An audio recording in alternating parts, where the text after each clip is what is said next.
not everyone on Capitol Hill is celebrating the end of the shutdown.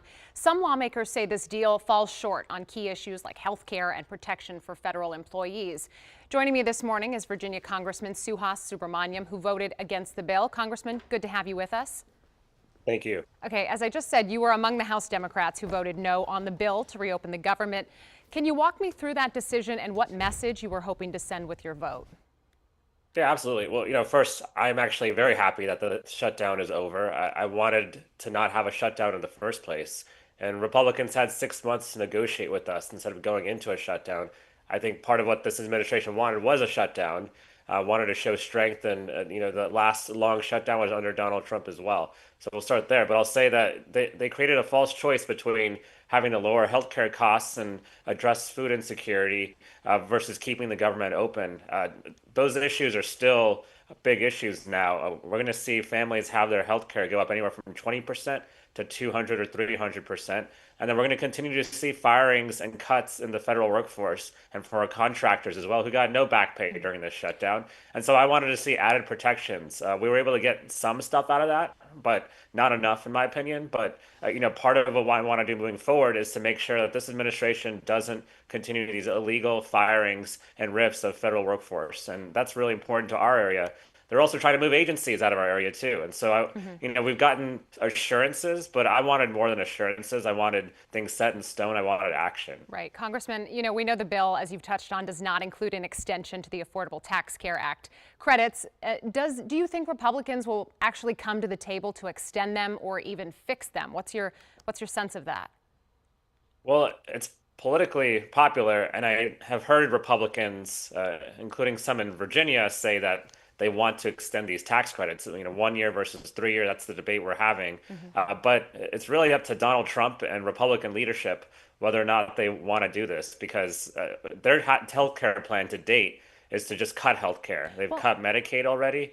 They've been willing to cut the tax credits and cut access to the ACA. And so I'm not really sure what's going to happen, because it's really up to Republican leadership. We did not get that assurance in the House that we would get a vote. And if we do get a vote, I'm not sure if it has the votes right now on the Republican side to pass this. So I'm very concerned, but I'll say this, that we're going to continue fighting. Okay, that's exactly where I'm going with this, because I hear you say, Republicans control the government. We understand that. But what leverage do Democrats have at this point, and how are you going to try to maximize that? I was reading Politico reporting that you guys, the House Democrats, are going to try to use a procedural maneuver to essentially force a vote of some kind. Can you give us any insight on that?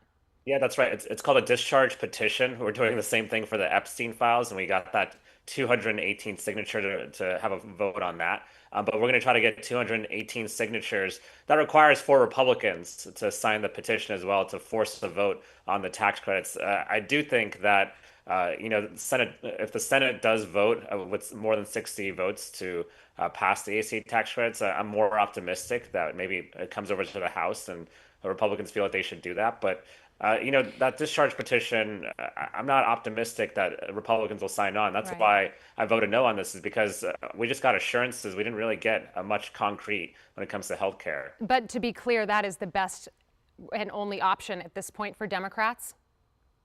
Forget Democrats. That's the best and only option for the American people. This healthcare issue is going to affect every single American. It affects red states and red counties more than blue counties, to be honest. And so everyone's healthcare is going to go up because of this. Between this and the Medicaid cuts and tariffs, which is making healthcare delivery more expensive, people are going to see rising costs continue. I got to get 2 more things in here quickly. You introduced an amendment to remove a funding provision you said would unfairly benefit Republican senators tied to the Jan 6th investigation. Why was that important for you? Can you explain that to our viewers?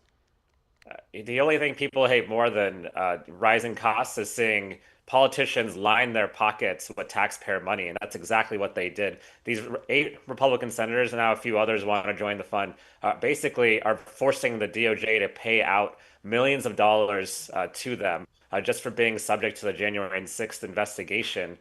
That is the most fraudulent thing I've ever seen. It's corrupt, it's unethical. And I think even if I'd gotten most of what I wanted out of this deal, I still would have voted no on this bill because of that provision. I think it's incredibly important that we have taken it out before this vote, because we're going to have a vote on this next week, as Mike Johnson said, but that's not going to do anything. The Senate is not going to take up this bill. And these senators are basically going to have enriched themselves through the shutdown process by millions and millions of dollars. Okay, before we got to go, I have to ask you about the Epstein files. Of course, a lot of public frustration, outrage about transparency and accountability here. Do you believe Congress should play a role in ensuring all of those, all the papers, all the documents are made accessible? Where do you stand on that?